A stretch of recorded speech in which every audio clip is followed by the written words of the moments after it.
So today we're going to look at how to identify functions, and we're going to determine how to tell if a relation is a function or not. So the first thing is, what exactly is a function? Well, a function is where each input or each relationship where each input has only one output. Okay, the big idea here is to remember that every x value has only one y value. That is a function. Every x has only one y value. Think of it as if during lunch you had the opportunity to go to the soda machine and you wanted to purchase a Coca-Cola. If you put your money in and B1 is a Coca-Cola and you put in B1, well, you expect to get that Coca-Cola. You don't expect to get a Sprite or a Dr. Pepper or a Big Red. So each input, there's only one output. There's only one thing that you expect when you put in that input of that B1 in that Coke machine. For graphs, we use what we call the vertical line test. Now, for a graph, if it is a function, it's going to pass that vertical line test. What that means is that any vertical line drawn on the graph, it is only going to intersect that graph one time. Okay? If we were to draw a vertical line on a graph and it intersected that graph more than once, then it is not a function. So with vertical line tests, just draw that vertical line, any vertical line on that graph. If it intersects only once, then that is in fact a function.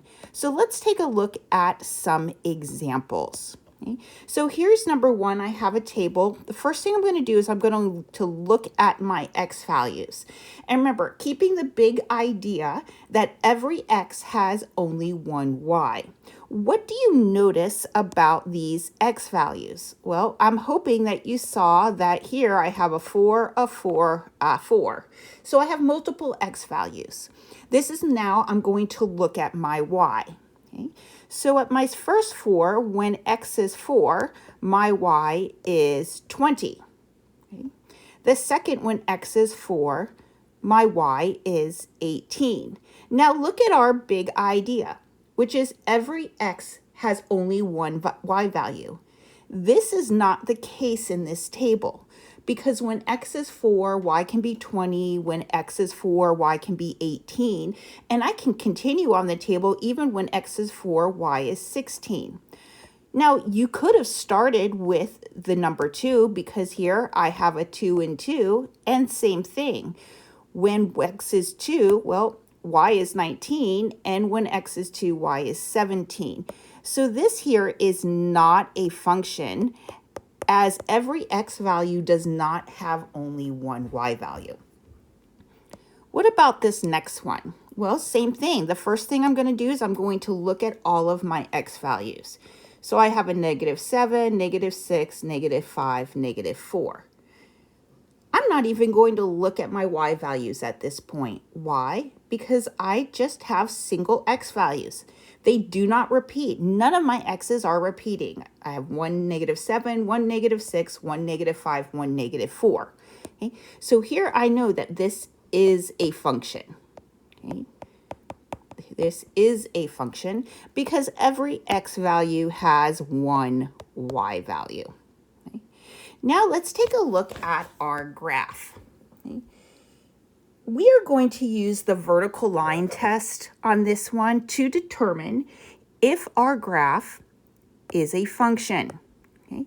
So imagine taking your pencil and starting from left to right, because your pencil you can use as a vertical line. Scroll your pencil across that graph.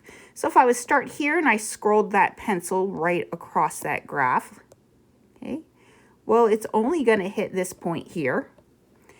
And if I keep scrolling and have a vertical line there, okay, only hits it once, there, only once, there, only once, there, only once, and here, only once. So any vertical line that I have drawn is going to hit the graph only one time on that graph. So this is a function. Okay. On the opposite, let's look at this one. Same thing, we're going to use the vertical line test. Here, vertical line. if I were to draw my vertical line, I have it hit my graph here, here, and here. Since it hits my graph in one or more location, this is not a function. Now let's look at an example where we have some mapping. So here, looking at my mapping diagram, I'm focusing strictly to begin with on my x's. Okay. So looking at my x's right here, I only have one line going from a 1 line from a 2, one line for a 3, one line for a 4. So this is a function. Okay. Now what it would look like if my mapping was in fact not a function, it was going to look something like this. Okay, I'm still going to start with my x values. Here for my x, I have one line for my 4. The same thing with my 6. But look at what's happening with when my x value is number 5. So I have these two lines, two separate lines coming from when my x value is 5. So this is where I do need to pay attention to my y value. I have two y values. So when x is 5, my y can be 2, or when x is 5, my y can be 3. And for this reason, my x value doesn't just have one y value, so this is not a function. I think you're getting the hang of it, but let's just take a look at two more problems. Okay? Here, now I have another graph. We are going to draw and pass the vertical line test. Okay? So if I were to draw a vertical line, what happens here? You got it. It hits. Do we agree that a line is made up of many, many, many points? So all of these on this line are nothing but points. Okay? It hits more than one point. This, in fact, is not a function. Okay? Not a function. And then let's look at our last problem. Same thing, I can draw a vertical line here, only hits it once. Whoop. Here once, here only hits it once, here only hits it once, and so forth. Any vertical line I draw only hit on this graph one time. And for that reason, this is a function.